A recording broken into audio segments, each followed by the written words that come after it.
1967 was packed with protests, underground movements and a call for change. And one group in particular has left a lasting impression: the hippie movement.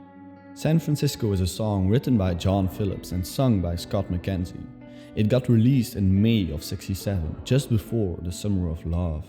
The song was used to promote the Monterey festival in San Francisco. And the song was known as the unofficial anthem of the counterculture movement of the 60s, including the hippie, anti-Vietnam War and flower power movements. But I like to call it the anthem of the hippie movement. When the festival in San Francisco started, the local authorities were starting to get cold feet over the prospect of their town being overrun by hippies. And to smooth things over, Phillips wrote the song in reportedly 20 minutes. Young people quickly adopted San Francisco as an anthem, leading the song to be widely played during festivals, uprisings and protests. The song popularized the Monterey Festival while also promoting the hippie counterculture movement. The Summer of Love was a social phenomenon that occurred during the summer of '67, when as many as 100,000 people, mostly young adults, converged into San Francisco's neighborhood of Haight-Ashbury. The Summer of Love was all about the hippie music, drugs, anti-war and the free love scene throughout the west coast of the United States and as far away as New York City.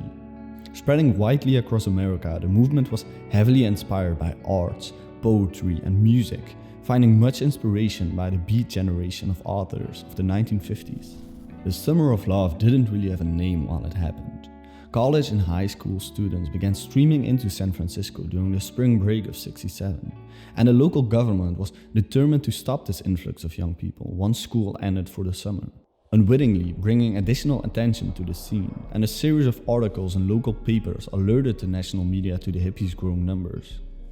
By spring, some residents responded by forming the Council of the Summer of Love, giving the event its name. Grateful Dead guitarist Bob Weir commented, "Ashbury was a ghetto of Bohemians who wanted to do anything. And we did, but I don't think it has happened since. Yes, there was LSD, but Ashbury was not about drugs.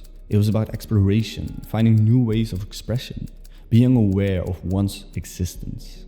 Some critics have said the song reads a bit like advertising copy in places, which in a sense is exactly what it was. San Francisco doesn't have the most challenging set of lyrics, and not the most brutal, jam-packed guitar pieces. But all of that doesn't matter.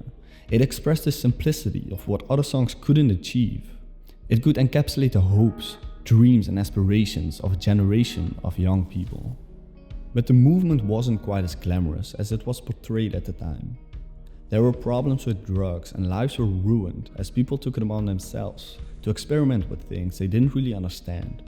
With free sex, drugs and a certain way of living didn't really come a lot of responsibility, which young adults definitely need sometimes. 1967 was not a beauty of years, despite the Summer of Love doing its best to convince you otherwise.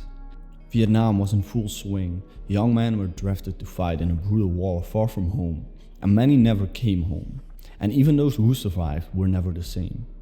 But no less than in 1967, today the scent of change is in the air. A lot of people are marching, agitated, protesting and making their voice heard. There are a lot of movements that exist that I don't all agree with, but I'm at least glad that young people are standing up for themselves, hoping to make a change in a wicked world. And like San Francisco was an anthem of the movement back then, I'm gonna be curious what the next anthem will be of the next big movement, which will most certainly happen. San Francisco promised young adults a vision of a new world and a new kind of humanity that might well have been unrealistic and compromised, but that nevertheless offered up a powerful ideal. Noted that the lyrics were irresponsible at best, if not fraudulent. Gentle people with flowers in their hair was not the reality. San Francisco, the song, did not only become an anthem, it promoted the city itself, which became a mecca and a refuge for rebellious American teens. It was the new gold rush, but with drugs, music, and freedom as the goal. I would highly appreciate it if you like or subscribe, but only if you like the content. I'm constantly trying to improve my videos, and having support always means a lot to creators like me. Thank you.